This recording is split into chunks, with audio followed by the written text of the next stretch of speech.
smart maintenance in and of itself was created with the idea in mind to free you up and your team up to do other things outside of maintenance. Okay. Obviously, it's here to maximize your efficiency, to improve overall time to close work orders, etc. But really, what we want you all to do is to say, "Oh man, I feel like I have so much just taken off my plate that now I can focus on leasing or payments, whatever it is that you have going on outside of maintenance, which I know is quite a bit." And from there as a service, obviously it's something that we want to have for your residents. That's a positive experience for them, that feels like they are being heard and have a voice in their living situation. And also, from a business standpoint for you all, making this customizable to fit how you work. I know that we're all key renter here. However, everybody probably works a little bit differently, and has ways that they like to do business. And then, as Ann kind of alluded to earlier, it would be nice to have everything under one umbrella from a maintenance standpoint within AppFolio. That always just makes things run a little bit smoother. So, transitioning into a little bit more about how does smart maintenance work from the intake side. Okay, so smart maintenance is at its core more of a front end system, and what I mean by that is we want to be there to accept your tenants' communication, residents' communication about their maintenance issues. Make sure we understand that. Figure out, is this an emergency? Is this not an emergency? What do we need to do, and where do we need to go, right? And then lastly, get that actual maintenance request to the right person or vendor, et cetera. And then make sure once that's there that you all are informed, and can take it from there, from the execution and closeout of work orders. And from a resident side, they basically are going to have three ways to communicate with smart maintenance. Okay. Number one is going to be via direct phone call, right? This is all 24/7, 365. Your residents will be able to call in to a live agent at any time, bilingual English to Spanish. And again, those conversations are specific tenant to tenant, door to door, and those processes we will get into more down the road, as I mentioned. Secondly, is via text message, which is actually a really, really cool feature that people really love. A lot of times people don't want to call in; it's too tedious. Certainly understand that. Having the ability to text with our same smart maintenance agents is there as well. And one really important thing I always like to highlight is this is not a chat bot or an AI-driven response solution, which is just such a maddening thing sometimes when it's something very important to you and you're like, I'm talking to a robot here. This is a live person on the other end of the phone, just like if it were you and me texting. So that's been a really great experience. And then last but certainly not least is their online portal where they'll be able to input maintenance requests that way as well, which smart maintenance also has the ability to see. And speaking of that, as I move on here real fast, just a quick snapshot for what that looks like from online maintenance requests. This is generally the largest volume channel that we see, which is normal, and that's actually a really good thing. And so because of that, this system also needs to be pretty robust from a asking questions, understanding as much information as we can. That way, we can triage and troubleshoot without actually having to speak to the resident, so we can then do our jobs of getting this work order to the right place to where it needs to go. So real fast here, what I'm going to do is now I want to jump into a little bit more on what does smart maintenance actually look like. Okay. And let me enlarge this a little bit actually. Okay, perfect. So if you look at smart maintenance setup and the structure of it, it's actually a really cool way that we're set up here. Overall, we function with maintenance groups. Okay, what that means is you'll see here all these different maintenance groups on our first page. these are pretty much spliced out by property, right? So we've got Abrams Place properties. This is a demo site, by the way, nothing to do with Key Renter.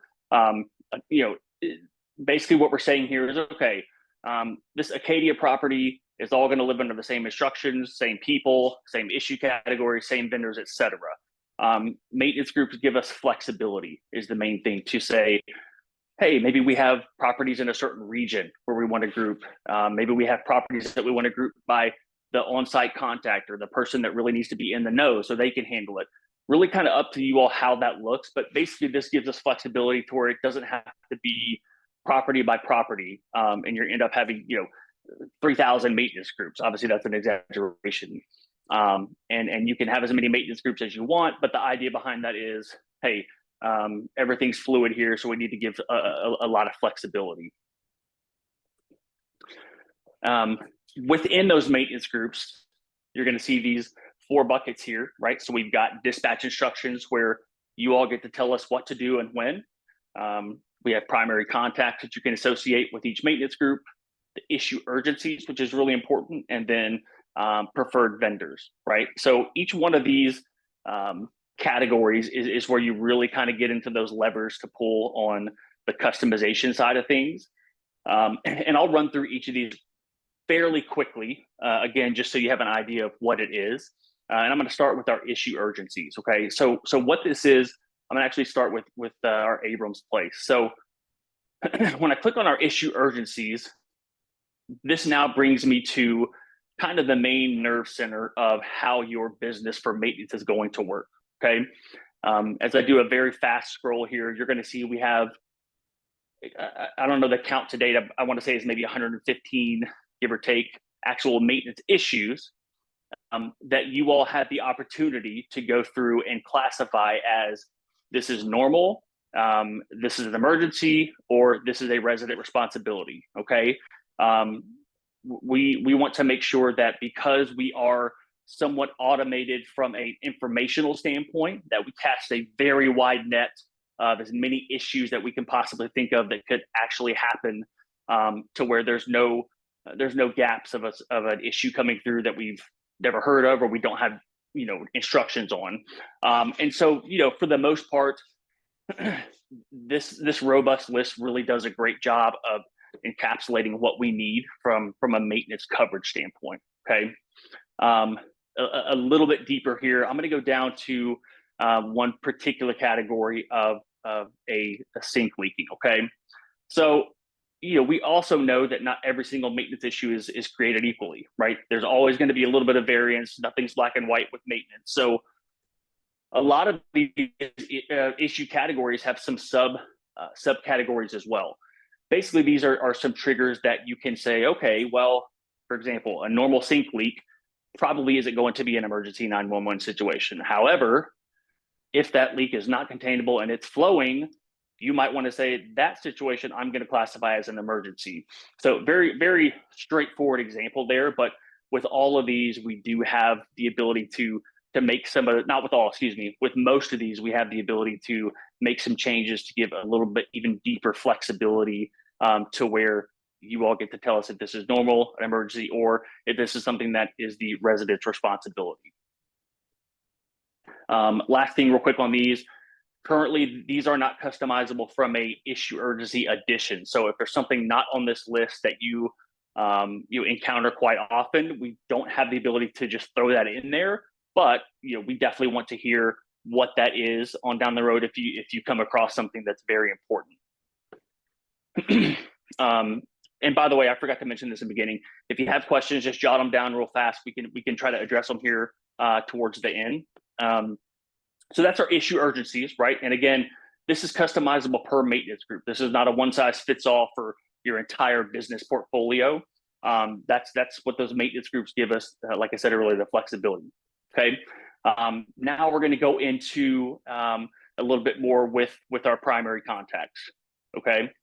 So for each property, each maintenance group, you have the ability to set primary contacts for business hours and for after hours.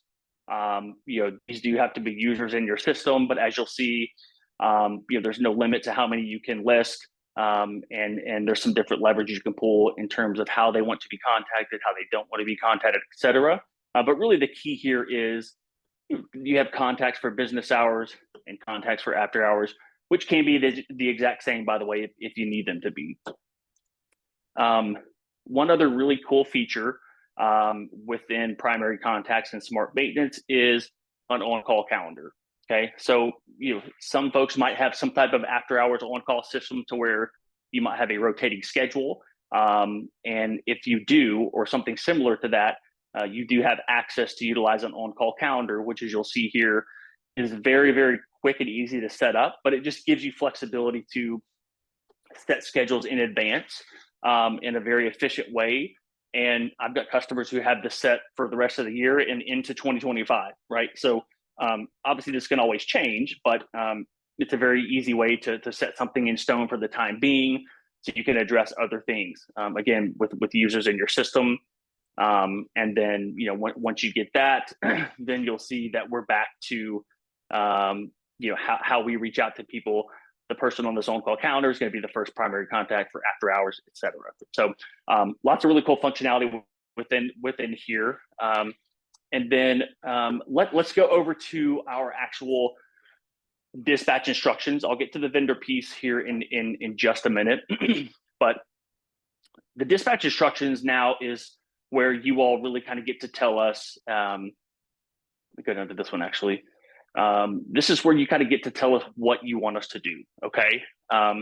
And that's actually not the example I want to use. Let's see here, let's go to Abrams.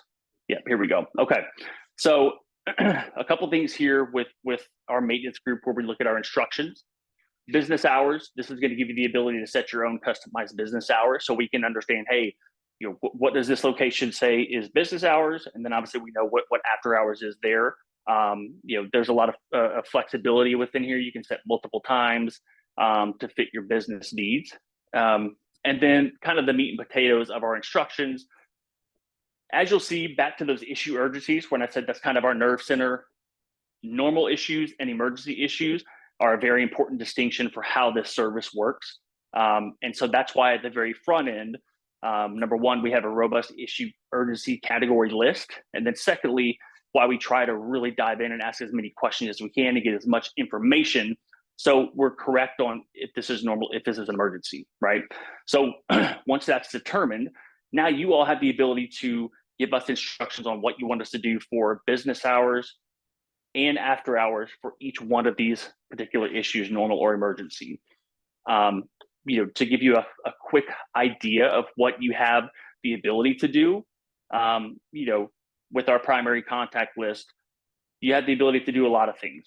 We can reach out to all your primary contacts at once, maybe just the first person.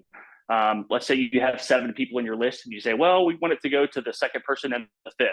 You can customize that here. Obviously a preferred vendor, we do have home warranty, functionality as well, and no action needed, i.e. just put it in our system. We're not gonna need an email or anything along with that. I'll get to cycle primary contacts here in a minute. And then with that, choosing to email, text, assign, any combination of those or all 3. Same thing with after hours, the same choices, gives you a lot of flexibility on how to work, but you kind of get the general idea. And this again is for our normal issues. For emergency issues, again, nothing is different necessarily from the options you could choose from, but one thing I do want to highlight here is the phone call piece. Okay, so if we're looking at, as an example, our after hours emergency issues, a lot of folks want us to say, okay, we want you to start at the top of the list. Whoever's first on that after hours list, reach out to that person first. If they're not available and they do not reply back via text message to us based on the functionality we have, we're going to automatically go to the next person, right? Same thing applies. After 10 minutes of no response, we'll go to the next person until we get to the end of the list. But basically, this gives you all a few backstops, if you will, because we know if this is an emergency issue, we need to really get to somebody. And that's where this texting and email comes into play, as well as auto calls that we send to your team. But the basic idea is we really want to be able to treat these after hours emergencies with the seriousness that they need. Obviously, business hours as well. Last thing on the dispatch instructions, vendors. Okay, we do have the ability to always reach out to third-party vendors, with different options. Just note that phone calls to outside vendors, those are actual live agent phone calls, right? It's not more that auto call piece, which you'll learn about a little bit more down the road. This is a live agent phone call because since we're going to be speaking to a vendor, we need to actively understand, are they going to be able to handle this job or not? And then we go from there. So that's just a very quick run through of what our dispatch instructions look like. And then for our last bucket, if we go to our preferred vendors, so example, I'm going to go down here to Allen Street for our preferred vendors. You will see that you have flexibility as well to put in certain vendors for certain issue categories.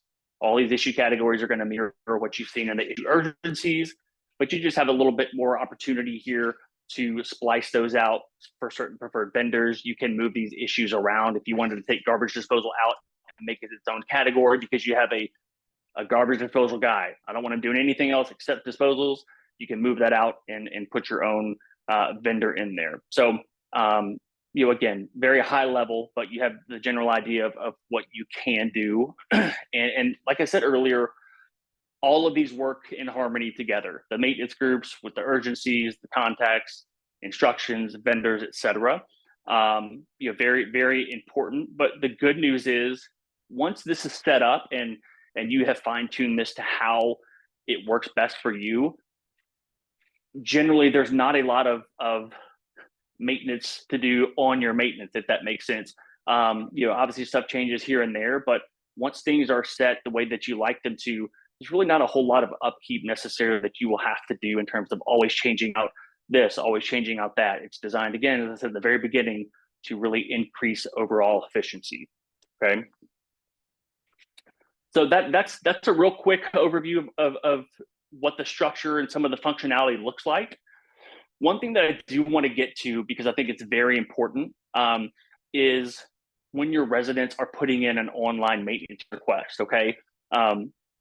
That's what I've got loaded up here. So this is just a quick example. I want you to understand generally what that looks like and kind of how that ties into smart maintenance, okay?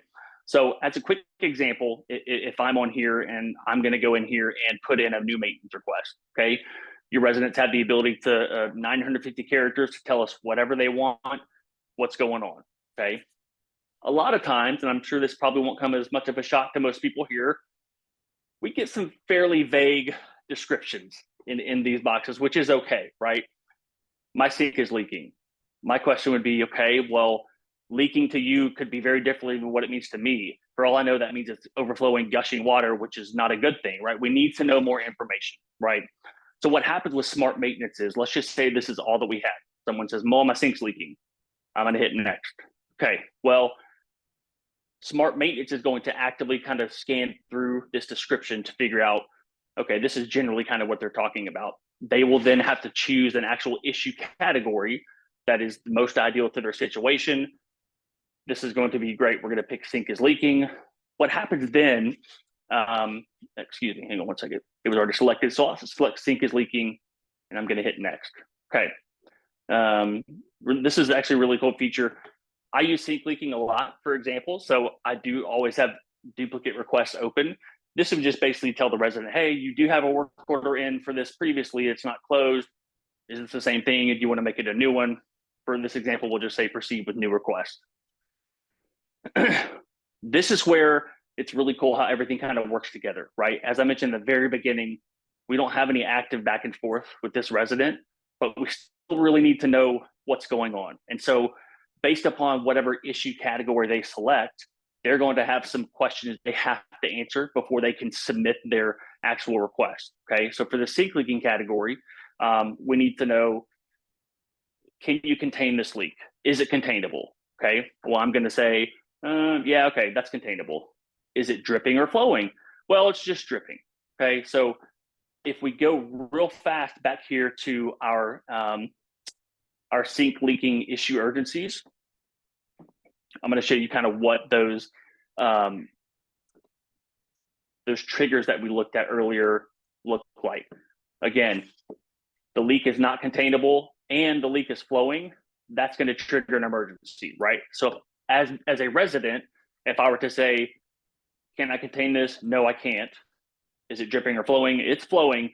That's going to be an emergency because your settings have told us this exact situation is an emergency. So kind of gives you an idea of how that works. Everything else is pretty straightforward. How they can tell us available anytime. This is an urgent issue, which is great. That doesn't change any of the settings, by the way. That's just them having the ability to say this is important, and then they can submit the request, and then things happen from there, like we talked through. So that's just a real quick snapshot of what these maintenance requests look like. And then the last thing that I want to just quickly review before I leave a little bit of time for some Q&A here is our work orders. Okay, so you all might be very familiar with these work orders, and that's fine. Not much difference to a smart maintenance work order as opposed to a work order that you might be using today without smart maintenance. What you'll see here is every single work order that is run through smart maintenance is always going to give you a very quick smart maintenance details recap. Okay, what the issue was, how it was handled, when it was handled. It's going to give you a copy of what were the issue details at time of intake, right? Again, these questions that were asked, whether it's over the phone or whether it's online, and then what the instructions were for dispatch, and then how that was dispatched. Anything that happens is obviously always going to be shown in your actions log down here. And then last but not least, the other cool thing about one of the channels that residents have to communicate via text message is if you click down here on text message, this is not an actual operator conversation, but let's say this actual work order was created by a smart maintenance agent directly from a text message with a resident. You are going to be able to see that transcript here within the work order. It's very important that you all are able to understand what was said, what was asked, etc. So you always have the ability to, you would have another drop down here that says operator, and it would come, it would now show that conversation there as well. So again, just a couple quick hits on those work orders to kind of give you an idea of how this works. And I did say last but not least, that is not last. I do have one more thing here at the very bottom, my last slide, for vendors, okay? If you all utilize outside true third-party vendors, we have a vendor portal within Smart Maintenance and AppFolio that is really, really great. It is very robust. It allows your vendors to do anything and everything that they need, while also being able to communicate and stay within that umbrella, as we kind of talked about under AppFolio, to where there's not outside avenues that are taking that now have to be brought in. There's a lot of information here that is easily disseminated to your vendors, and it's not rocket science for vendors. I know there's a lot of pen and paper folks out there still from a vendor standpoint. That's okay, but this is not difficult to use, but it definitely makes life easier from a vendor standpoint within Smart Maintenance as well. So